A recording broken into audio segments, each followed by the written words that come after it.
வணக்கம். நான் சோலை ஆரம்பம். ராமேஸ்வரத்துல 12வது படிக்கின்ற ஒரு மாணவிய ஒரு இளைஞன் லவ் பண்றதா சொல்றான்.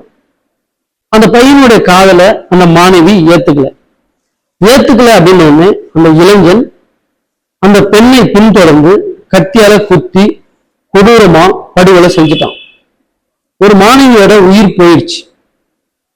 அந்த உயிருக்கு ஈடு இந்த உலகத்துல எதுவுமே கிடையாது. காதல் அப்படின்னா ஒரு பொண்ணு மேல உங்களுக்கு ஒரு காதல் வருது, அந்த காதலை நீங்க சொல்றீங்க, அதை அந்த பொண்ணு ஏத்துக்கிட்டாதானே காதல். ஏத்துக்கலன்னு என்னை காதலிக்காத நீ இந்த உலகத்துல உயிரோட இருக்கக்கூடாது, வேற யாருக்குமே கிடைக்க கூடாதுன்னு ஒரு கொடூரமா மிருகத்தனமா பெண்களை குத்தி கொள்றீங்கள, நீங்களாம் என்ன ஜென்மம்?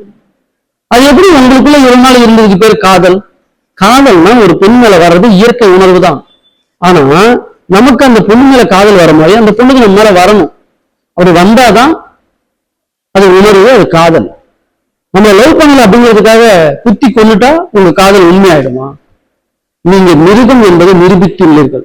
ஒண்ணு. சரி, ஒரு பள்ளி மாணவி இறந்துட்டாங்க, ஒரு உயிர் போயிடுச்சு, ஒரு பொண்ணோட உயிர் போயிடுச்சு. ஆனா இந்த தமிழ்நாட்டில் இருக்கிற போராளிகள், நடுநிலை நக்கிகள், இவங்க ஏன் அமைதியா இருக்காங்க?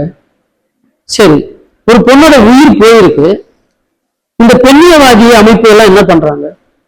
இந்த மகளிர் சங்கம் என்ன பண்ணுது?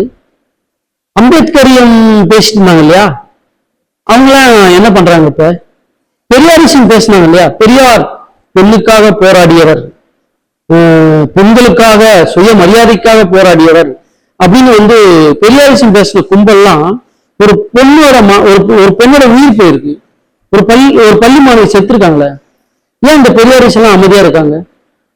கம்யூனிஸ்ட் எல்லாம் ஏன் அமைதியா இருக்காங்க? மார்க்சியம் ஏன் அமைதியா இருக்காங்க? அம்பேத்கரியம் ஏன் அமைதியா இருக்காங்க? நாடு நல்லா இருக்கணும்னு சொல்லிட்டு நடுநிலை நோக்கிகளாம் சவுண்ட் விடுறாங்கல்ல, இவங்களாம் ஏன் அமைதியா இருக்காங்க?